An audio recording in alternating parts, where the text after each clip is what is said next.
Hey, what's going on, everybody? This is Eddie Q signing in, and I want to tell you a story I read once about money.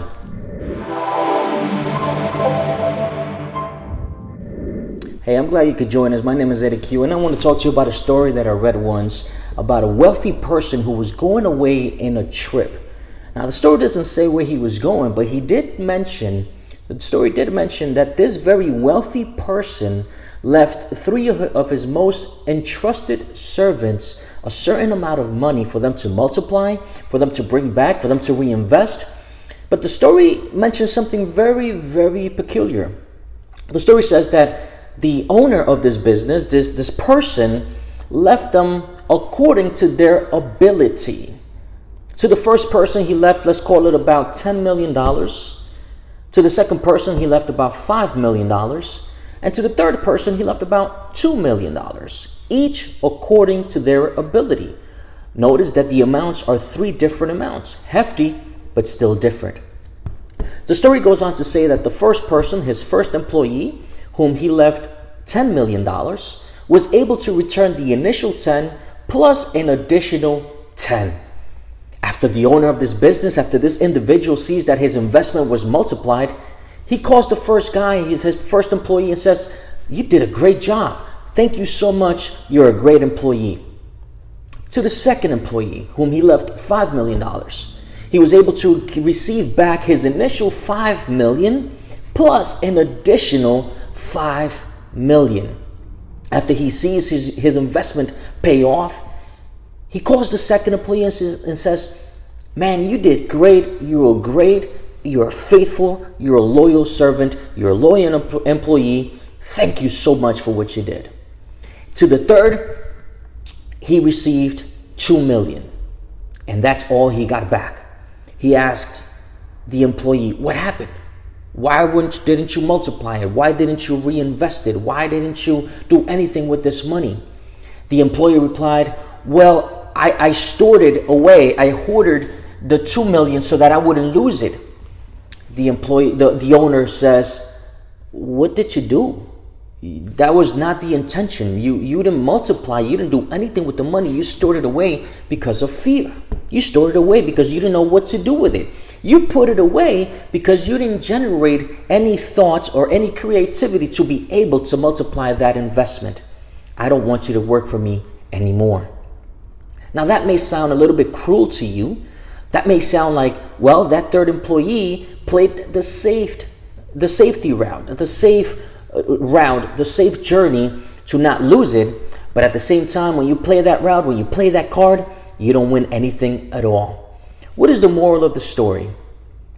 We each have an ability to be able to manage and steward our money. We each get entrusted with an income that we're able to manage. Think about it.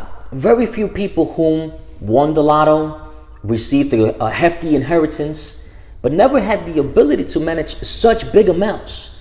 Did that person or did that family ever come back on top, or did they go back to the initial income, the initial net that they had?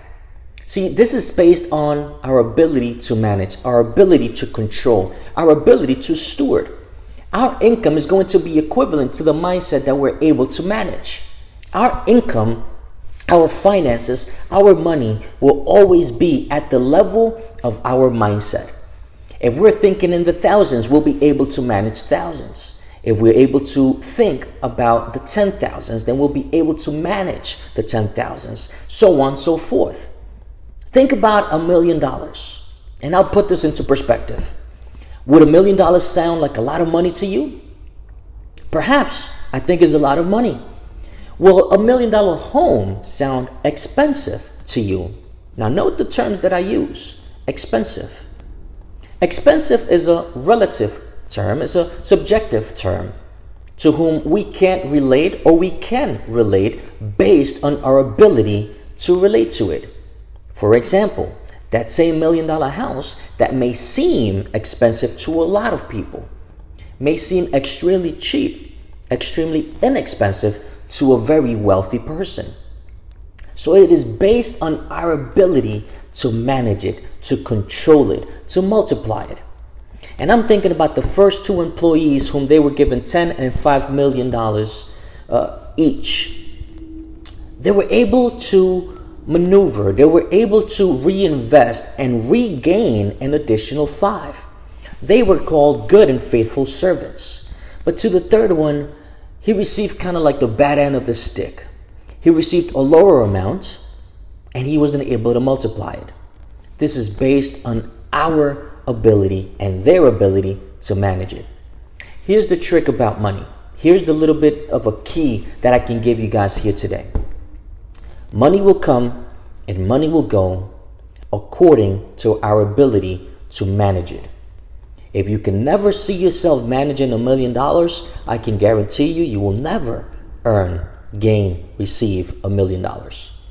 If you see yourself managing lots amounts of money, hefty amounts of money, then you'll be able to eventually manage that amount of money.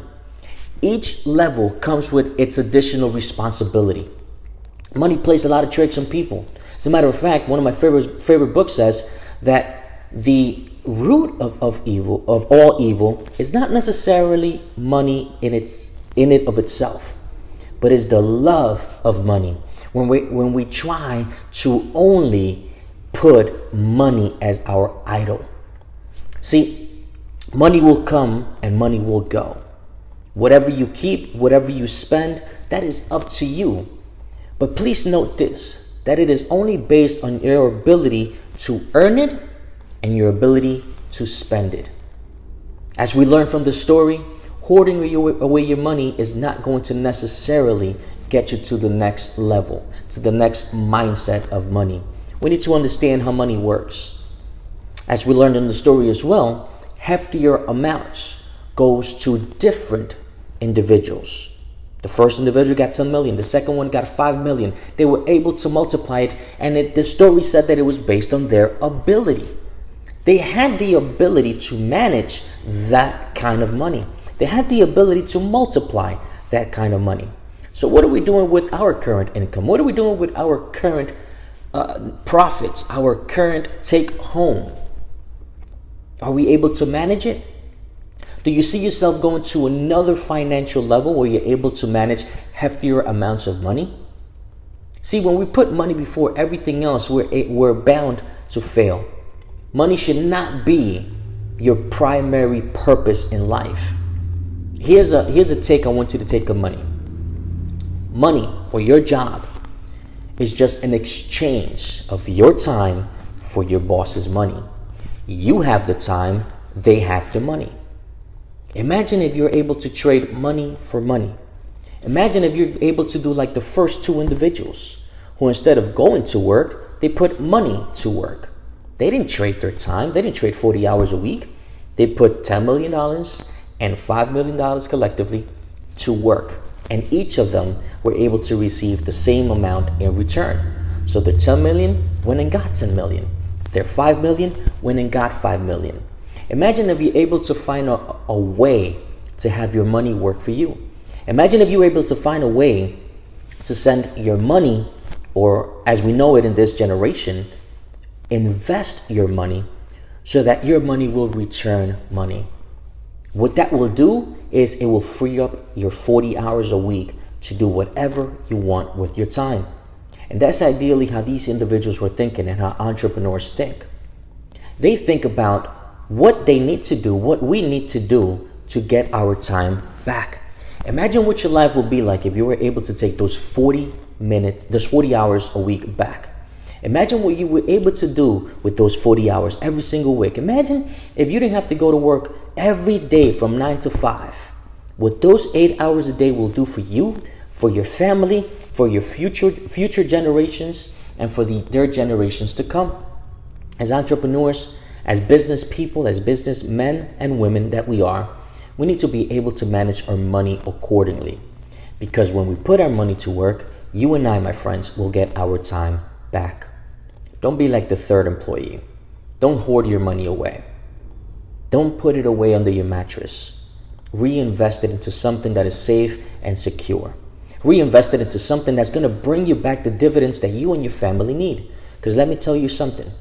In this generation that we're in, in August of 2020, in the midst of coronavirus, COVID-19, in the midst of everything that we're experiencing in this year alone, your children need those 40 hours more than your boss.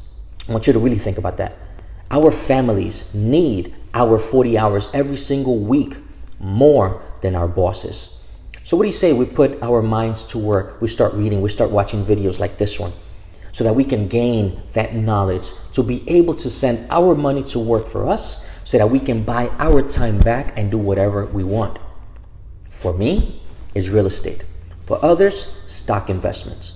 For others, buying gold, buying silver. I don't know. We have to find what works for us. But my definition, my experience is that real estate has allowed me to be the vehicle to do whatever I want with my time. Money has allowed me to do whatever I want with my time. So what do you say? Let's find a solution. Let's help the next generation. Let's make sure that our current children and their grandchildren and their grandchildren don't have to struggle the way that we did. Let's start changing the mindset of our generation.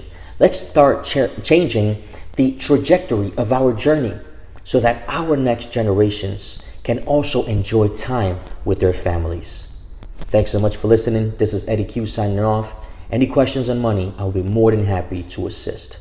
Until next time, my friends, I'll see you guys later. Peace.